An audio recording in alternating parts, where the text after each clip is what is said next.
We're on. We can hear you. How are you, sir? Yeah, I'm very good. And you? All good, thank you. Oh, we're all in today. Full house. Okay, sir, can you introduce yourself for our viewers, please? Tell us a bit about who you are.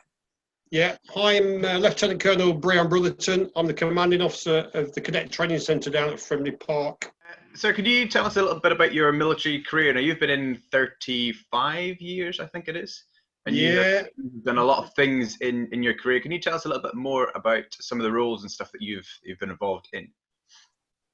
Sure. I joined the Army when I was 16, so I was a junior soldier. I did my basic training at Gordon Barracks at Bridgedon in Aberdeen. And after my training, I went and joined the Pipes and Drums Platoon of the Scottish Division School of Music. After spending about 15 months in Aberdeen, I then moved to Catterick in Yorkshire, where I did my trade training for tanks. And then I joined the regiment, the Royal Scots Dragoon Guards in Sennelager in Germany. I then immediately joined the Pipes and Drums when I arrived at regimental duty, and I spent 17 years doing that. And I'm not quite sure if you're aware, but it's a dual role, so we do pipes and drums, and we also do tank soldiering as well. So if I just talk about my tank soldiering piece, I then sort of did all my tank trades, but I specialised in communications. So I eventually became the Regimental Signals Warrant Officer for the regiment prior to commissioning to become an officer. I've served in Afghanistan, and I was at the Iraq War in 1991, also 2003, and I've been to Bosnia and Kosovo. When I was commissioned, I did various key roles within the regiment as welfare officer, quartermaster, the regimental careers management officer. But when I went away from regimental duty, I became the 2IC of the Armour Centre Communication School. I then did a QM job in Northern Ireland.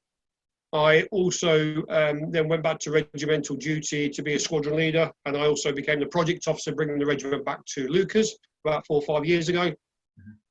And then I moved down to Harrogate to be a company commander at the Army Foundation College.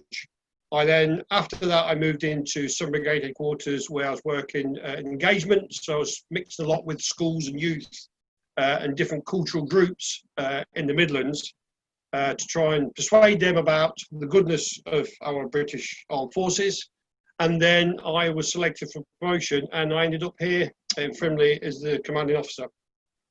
But probably my music career has been somewhat absolutely fantastic, to be honest. I've sort of travelled the world quite a lot with the band, the Scots DG. Played in front of President Reagan at the White House, to meeting the Pope at Vatican City, to also meeting President George Bush in Afghanistan, Iraq, sorry. But also performing for thousands of people all over the world. And I was also part of the burial of Nicholas II, the Tsar of Russia, because he was our Colonel-in-Chief in 1898. So it's been quite a exciting career, to be honest. Yeah. Sounds it, and we hear you're a very excellent piper. Our sources have shared that with us. CDs and DVDs and everything. We've been doing our research.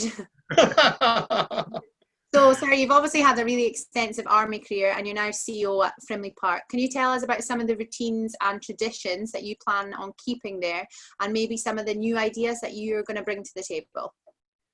I think the routines and traditions, as what is set there now, it should remain with our dinner nights on a weekly basis for the students that come through, because it's very important, great for networking.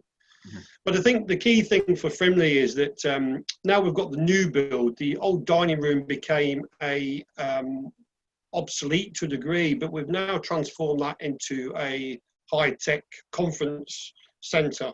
And I want to try and expose Frimley a bit more than what it has been in the past, in the aspect of inviting people in, especially through the Army network as well. We've had key people from PGHQ have a conference there. We've got the Army cycling conference there. We've had various regiments come to do promotion boards, and it's just a hidden gem. So military, we're trying to exploit that, and that also hopefully brings the cadet organisation with and get the support from the military. Because to be honest, until 2 years ago, I didn't know anything about Frimley Park at all. I just assumed it was a hospital. because the hospital's mixed military and NHS. We always hear about that within the military network. So it is very much a hidden gem. But equally, we're also going into the local communities. And actually this, sadly for COVID-19, as it is, it's actually been quite positive for Frimley because of gave us more exposure into the local communities. But the house staff have been very good with supporting the Frimley Park Hospital, and we've been running the food bank there. So we think we just finished it 10 days ago. So the RQ since middle of March has not had any days off. He had his first days off last week. Bank holidays he's been working. So we think we've shifted about between £750,000 and £1 million worth of food to the trust of Frimley Park. So been real successful. Fantastic. Yeah, so one way or another have been busy, and the staff are also supporting the Frimley Park because it's a mixed military NHS. We've been supporting them. They've had some, because it's quite small at Frimley Park Hospital, so they've never been, can't get the social distancing for their operational meetings. So we've supported that as well. So equally, we did Frimfest last year. We were due to have a mini sort of, not Frimfest, but an open day for the local population at the end of this month, but sadly we've had to cancel that.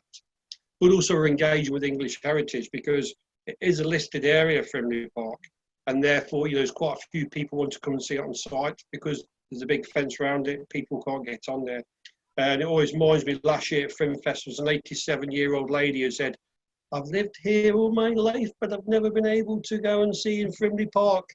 So we're trying to expose that and tell people the story of the cadet organisation. And then that's that element. But the training piece, we're trying to, it's known as a centre of excellence, and therefore, I'm trying to develop that there, develop it further. In the training establishments within the military, we have the Army Inspectorate. Frimley doesn't really, it sits in no man's land, and I'm trying to bring that in so we can anchor what Frimley's all about, then coincide with Ofsted, which everybody goes to Ofsted, but actually the military piece is a lot less than what it is in schooling. So it's trying to professionalise it a bit more. And also we've got the TDT standing up hopefully over the next few months. And in the past, we've had TDTs as a cadet force, but it's been on, it's off, it's on, it's off. Where now it's properly established, and the funding's there for it. So we're going to set it up to support the cadet forces for the next 5, 10, 15, 20 years, who knows. Mm-hmm. So that's where we're going at the moment. Now, so Frimley Park means a lot of things to a lot of different adults, from the north of the UK right the way down to the south. What does Frimley Park mean to you? So Frimley Park to me is the home of the Army Cadets, and that's one of my ambitions is before I leave. I've got about just over 18 months left before I leave the Armed Forces complete. But to me, it's the home of the Army Cadets. And I want this on the sign outside at the front gate is the home of the Army Cadets on there. And it's very much like Edinburgh Castle is the Royal Scots Dragoon Guards home headquarters. Very proud, and I've been very proud for 35 plus years of that. And I think that's Frimley Park, and I want to mirror image that to a degree because, if the master cadets that come down to Frimley, they want to get on them steps, they want that photograph in front of the 2 lanterns and the big, foyer and the white building and so on and so forth. So, it means a lot. Yes, there's a lot of cadet training centres around the UK, but this is a national and a home. So it's very important, and it's got lots of historical data within it, and therefore we need to preserve it for many years to come. Absolutely. So, sir, you had a bit of participation with the cadet forces before your current role. So both of your children were in cadets, is that correct? Yes, that's correct. Yeah. How did you feel as a parent when you joined cadets? Did you have any views on the organisation, and how have they changed now that you're in the position that you're in?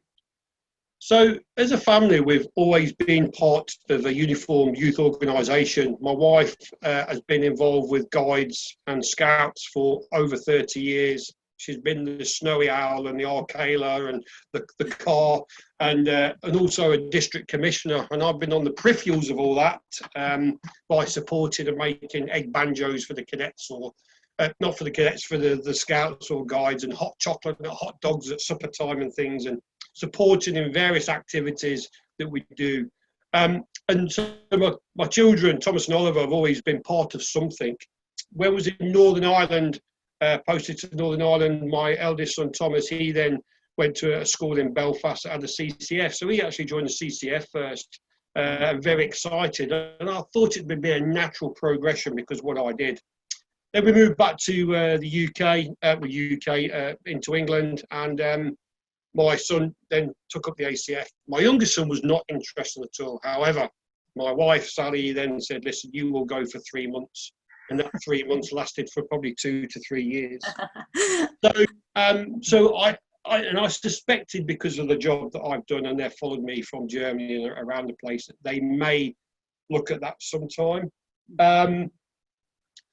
How has it made me think different? Because I suppose in reality I've never really picked up the cadets because I always stood on the peripheral of it. And when I was in Harrogate, I was the project officer for the first Harrogate Raw Recruits, the documentary, and my sons went to their ACF evening, and they said, we watched a thing about Harrogate last night, and there's a guy in there called Brotherton. Your name's Brotherton?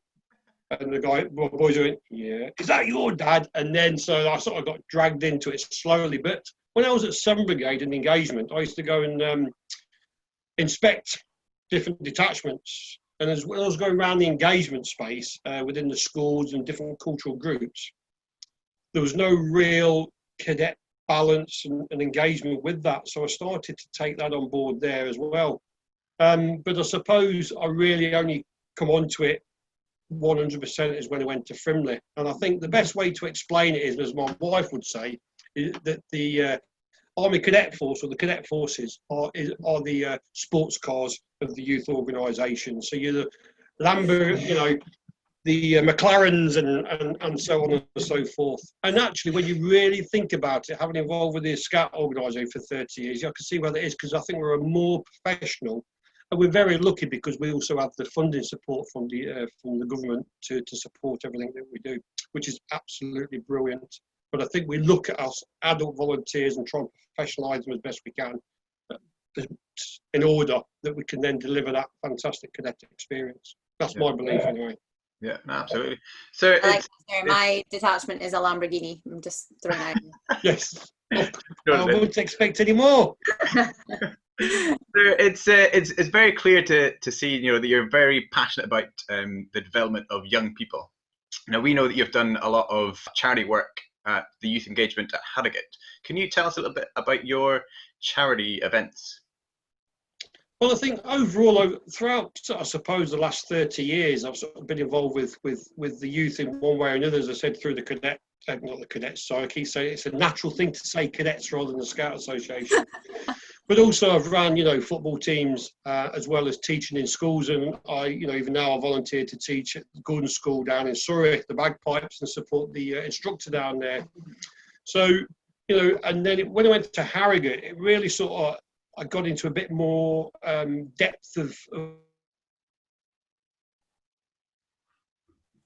Oh no, is it just me? It's not me. I was like, oh no. Sorry, are you still there? Sorry about that. There's a complete power cut. Oh no. No way. So I don't know what's happened there, but the power's on, but so it's all just gone dead, everything. So I'm on my phone. Like all your 4Gs. Come on. It's all good. Oh well, that's bizarre. That's the first time out of the last 10, 11 weeks of Zoom and that the whole thing's collapsed. So I've just got to my phone quickly. Maybe it's a bad omen. Oh no, a bad omen. I can't remember what question we were on. We were on question 6. Talking about your charity work. Yeah. Do you want to answer it again, sir? Yeah, sorry about that. No, it's Can fine. you hear me okay? Yeah. Yeah, okay. We'll have to have a different cut. So I've always referenced youth. I've always been involved with youth one way or another because of my support to my wife in the Scouts and Guide organisation. But I've also run football teams in the past. but also I've been teaching in schools, support youth in the bagpipes, and I currently do that down in Surrey at the moment with Gordon School. But it was only when I got to Harrogate that I really sort of got into trying to understand the youth brain, which they sort of teach you in Harrogate, so we can get the best and best from our youth, and to try and support them, and how to put their minds into file systems. And I worked closely with the psychologist person there as well. So I developed a lot of knowledge in how we can support our kids or cadets or youth and trying to get the best from them. And we used to do, when we was at Harrogate, we had certain charities that mainly support the Army Benevolent Fund, and would get the junior soldiers to do a number of things in the aspect of, you go and supporting the local community, which was all part, I suppose, part of the Duke of Edinburgh, because you do the Duke of Edinburgh at Harrogate as well. But it's all about trying to give opportunities to kids to push forward, because I've also become a STEM ambassador. I'm a mentor to various children that are struggling in life. So local schools want mentors to go support them. So that's not actually funding, it's about trying to support people that are less privileged in life, to bring them forward and give them opportunities. And likewise, also at Frimley, we've got a young man that the RSM sort of started to support, and we went to the school and to give this guy goals, and where he was always in trouble. We invited him to Frimley. He's in the Corps of Drums now down in Surrey. But it was all an opportunity to try and change his life around. And sadly, COVID-19's coming there, but we were getting there, and the schools were like, how have you done this? What have you done? And we've just really done some basic, using the values and standards and some of the school methods of growth mindsets and British values, and going through it. And it started to change his view. Likewise, we've travelled up into the Midlands to schools where we've been invited to support and give like a CO's friendly coin, and people that have turned their life around, or the cadet organisation has supported them by turning their life around. So it's about supporting that, really. And sir, you've done many, many things throughout your career. If you had to choose one role, which would you pick as being the most influential, or the one where you got to influence the most people? I think the best role I've enjoyed is being Park Major of the Royal Scots Dragoon Guards. However, influence, I think, is probably Harrogate. Because when 16-year-olds come to Harrogate, it's one of their life ambitions. And sometimes them life ambitions become shattered very quickly, because it's not what they've expected, and their expectations have not been managed prior to going to Harrogate. And therefore we've had to work hard to win these people over. And majority of the time, I think we did. One of my intakes, I got a 98% first time pass rate, which is probably the highest Harrogate's ever seen, which was fantastic. Not because of me, it was my team and the staff and the way we worked, and I think it's about having an open-minded view rather than having a tunnel vision view. I constantly keep my mind looking left and right rather than straight ahead or up and down, or whatever the case may be. And to see people arrive with these great ambitions and then become very shattered quickly because they're not sleeping in a double bed, they can't get the phone or social media 24 hours a day, they can't wear the jeans with the big holes in, and they can't have earrings in or the makeup in, or whatever the case may be. Yeah. And and where we try and build some reality, a new reality of life into them. So that's, I'd say, Harrogate and the way we did that, because from day one, you see these people, they look 20, 21 years old. There was somebody take remove their personal possessions in life and then give them a tracksuit. The ladies have got all the hair in a bun, and then see them 6 months later on the graduation parade is just tremendous. And actually, the parents even give you that pride by saying, they they have better conversations with them, they're more educated, they're developed in the mindset. So I would say Harrogate. So we move on to our next question, and it's kind of, we're touching a bit more about your music career. Now, you've had a plethora of opportunities whilst playing the pipes. Where does your passion for the pipes come from, and how did you get involved? So that came really from my father. My father was a dance band drummer in his younger days, but all the latter end of the Second World War, he was attached to the Argyle. He became a member of the Argyle and Sutherland Highlanders. Once the war had finished and he'd finished his service, he came back to the Midlands in England, and he went back to normal work, but in his love for percussion. And in that time, there was lots of local people in the Midlands that served in the Seaforth Highlanders, the Gordon Highlanders, the Cameronians, and so on and so forth. And one evening, a set of pipers came in, and Dad started to muck about on the percussions. A cut a long story short, they then started an association down here in England and with a pipe band. So I naturally then grew up through that. It was very much a gala day band, and as a young lad I'd wear a kilt and carry a little set of £2 bagpipes you can get from the Royal Mile, and then it just developed from there. And I was getting older, luckily enough that one of the a family from Scotland lived in Leicestershire, whose father was a vet, and his sons played the bagpipes. One of them used to be in the Scots Guards, and he became my tutor. And so he used to talk about his military career, and I thought, do you know what? I was coming to 15, getting fed up at school, as you do when you're that age. And then I said, I fancy doing that. And he said, well, if you're going to join the Army, you should join the Royal Scots Dragoon Guards. And bizarrely, his brother is a guy called Alistair Campbell. And Alistair Campbell was Tony Blair's spin doctor. So Alistair Campbell, or the Campbells, they sort of really got me into the piping scene very serious. And then I joined the Army at 16 and never looked back. And now I get involved, not so much on the big band scene like I used to with the competing side of life. Although this year I was going to play with a band in Northern Ireland. I've joined an organisation called the International Celtic Pipes and Drums, which we sort of do a bit of travelling around Europe, so Berlin, Bremen, and performing out there. Last year I was in Moscow, and I was due to be in Russia 2 weeks ago, but unfortunately it was all cancelled. So, and there's probably a good team of about 160, 200 of us from around the world. And then we just come together to perform a mass pipes and drums with Highland dancers or Irish dancers to put on an act similar to that of the Royal Edinburgh Military Tattoo. What are your top 5 pipe tunes? Can you tell us? So I'm going commercial.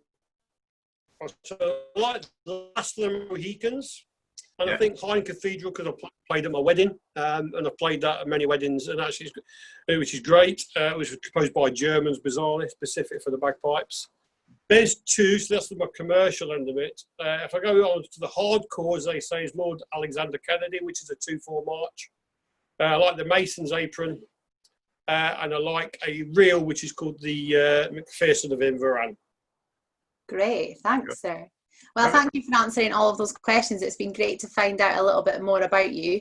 We've got some questions now from our cadets and CFAVs to ask you, if that's okay. Yes.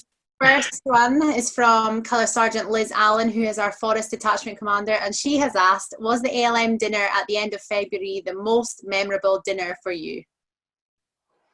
Dear me. There are questions there. Do you know why? Because I go to one every week. No, that's the one I was on as well. Well, of course it was then.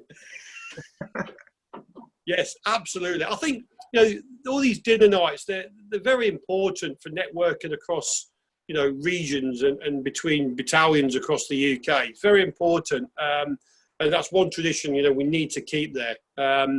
And actually, it's a good way to finish a hard week, because people come down to Frimley and they do work really hard, whether it's a skillet arms or ALM or whatever the case may be. Long days and long hours.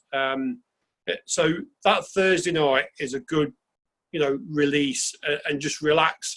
And I find it really interesting because it actually gives me, because I ask lots of questions to lots of different people, and it gives me a good balance of the thought process across the UK, the cadet organisation.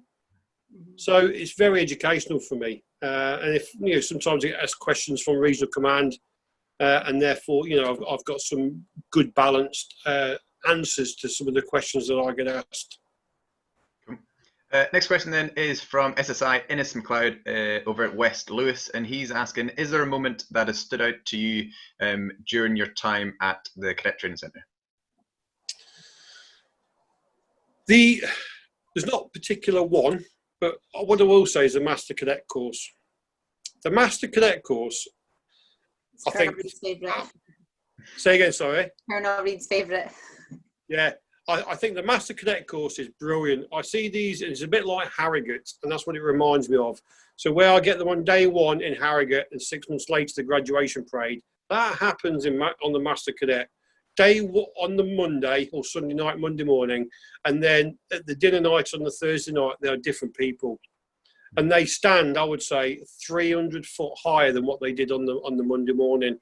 And they feel so proud of themselves, and some of them are very anxious and very nervous and unsure about it, but they know they want to be a Master Cadet.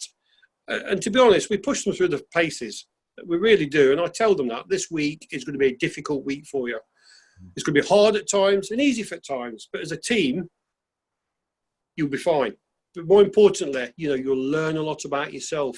And what you learn, and you won't know till you go home, until you start talking to your adult volunteers or your parents or your commandant or whatever the case may be, and you suddenly realise what you've achieved in a week. And if that's been allowed you to get over a 6-foot wall or a burden in life, and then that's your journey to be an adult and support you as you go into the civilian life, whether you join the military or whether you go commerce and become an accountant or whatever the case may be. So I think that's my highlight of being at Frimley, if I'm honest. Yeah, I can imagine, sir. Our next question is from Lance Corporal Callum Anderson, also at Forest, and he has asked, what did you enjoy the most about being in the Army? There's no one. Oh no. Camaraderie. So, see, you've been in the Army for, I think it's 30. I think we're losing you a bit. It's not a job, it's a lifestyle. And therefore, I don't mind if if 5 o'clock comes, I don't shut the door and leave. I'll be there till 6 or 7, or I'll interact with the adult volunteers down in Frimley. So it's a lifestyle. So I think it's the friendships and the camaraderie and the teamwork and the jointure of everything we do. I think that's the key thing. Cool. Another question then from SSI Innes West Lewis, and he is asking, what changes in training do you see within the Army Cadet Force coming out of lockdown? So I think there's a lot of virtual stuff going on at the minute, as everybody is aware, which is absolutely brilliant, to be honest with you. And some of the adult volunteers, what they're producing is great. And I'm looking very hard at this and actually trying to steal it to put as resources as we sort of revamp the syllabus. But I think I'm hoping that there's still a lot of face-to-face, because I like virtual's great to a degree, but I think face-to-face training, you can't beat it. And that intimacy of delivering instructional and teaching people is the best way around it. I hope we go back to that. I think there might be some virtual training more, because it'll be sitting there and maybe support people that live far away from cities, or where, like the Western Isles, for argument's sake. So there'll be a bit more virtual, but hopefully we go back to more or less where we came from. That's my gut feeling. Mm-hmm. So, sir, the next question comes from our Cadet Pipe Major Alan Hassan, and he's asked, what are the benefits of becoming a piper in the Army? Well, I'm a Lieutenant Colonel. So I have gone from a junior soldier to become a Lieutenant Colonel. So it's not done me too bad. And actually, there's another one called Alistair Cuthbertson who was in the Royal Scots, and he has just become a lieutenant colonel as well. So there's lots of benefits. Well, and there's hope for As long you. as you keep focused and work towards everything, then the world's your oyster, as your to say. Yeah, absolutely. Another question then is from SSI Graham Wells. He's the Elgin Detachment Commander.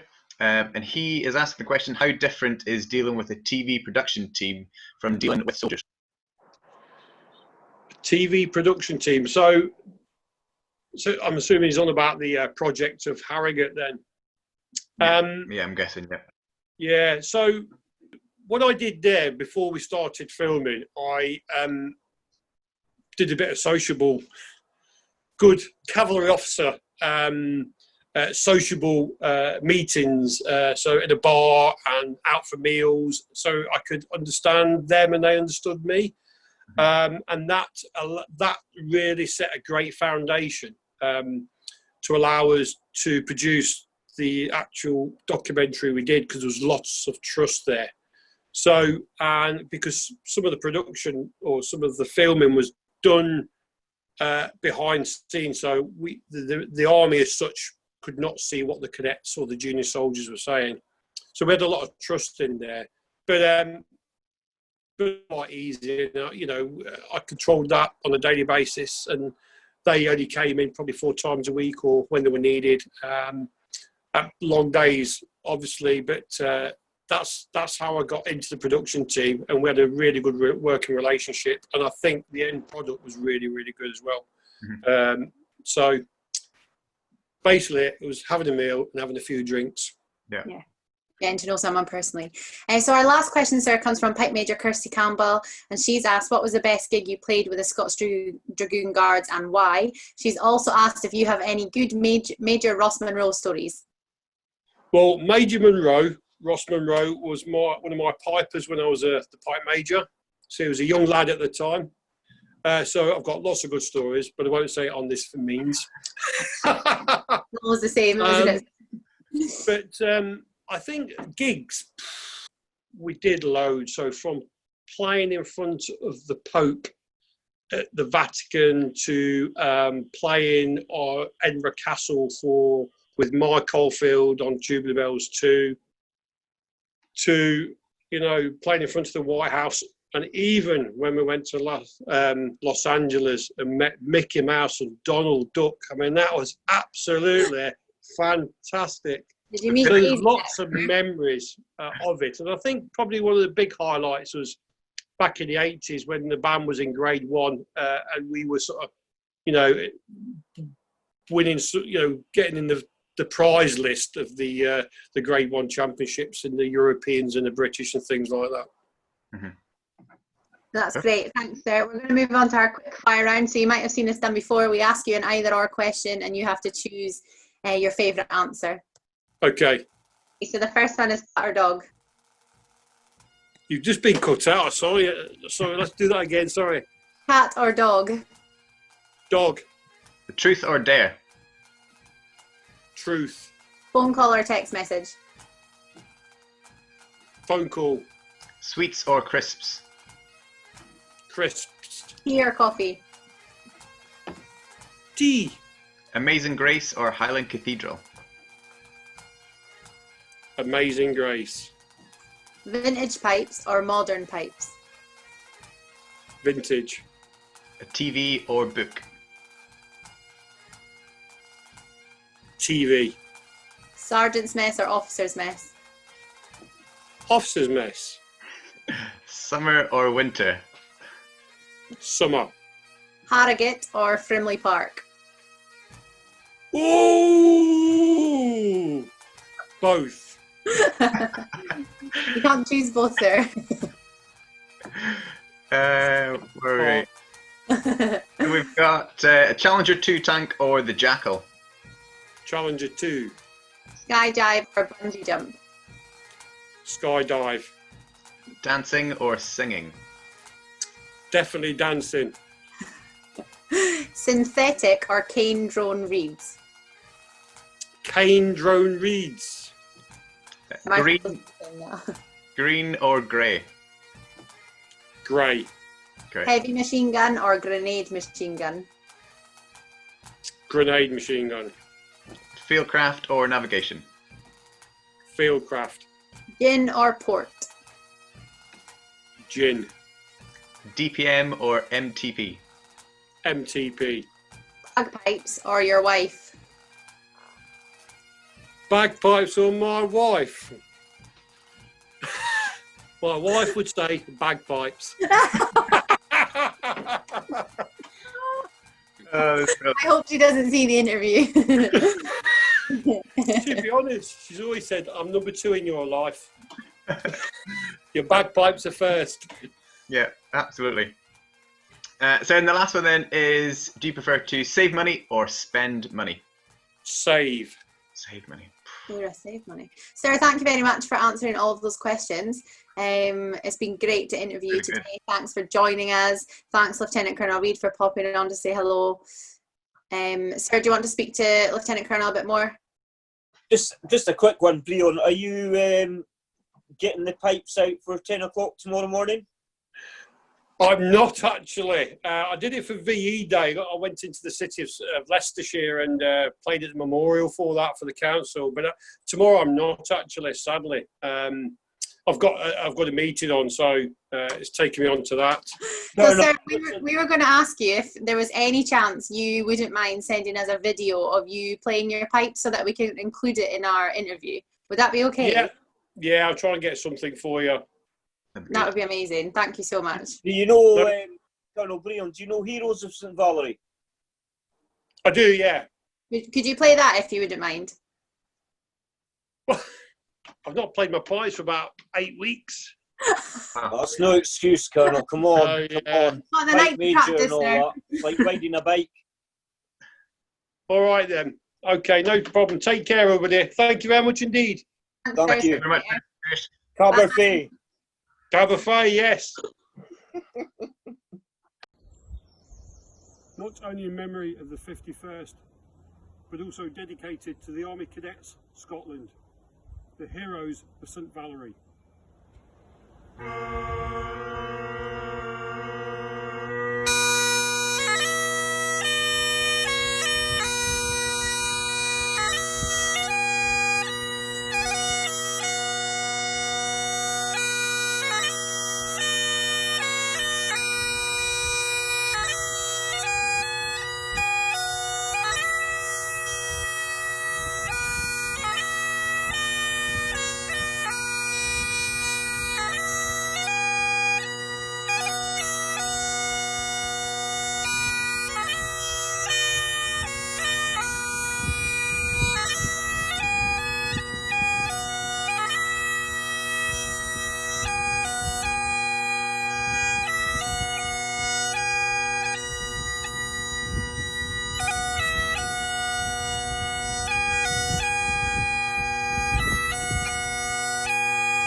Lieutenant Colonel Reid, give us a dance.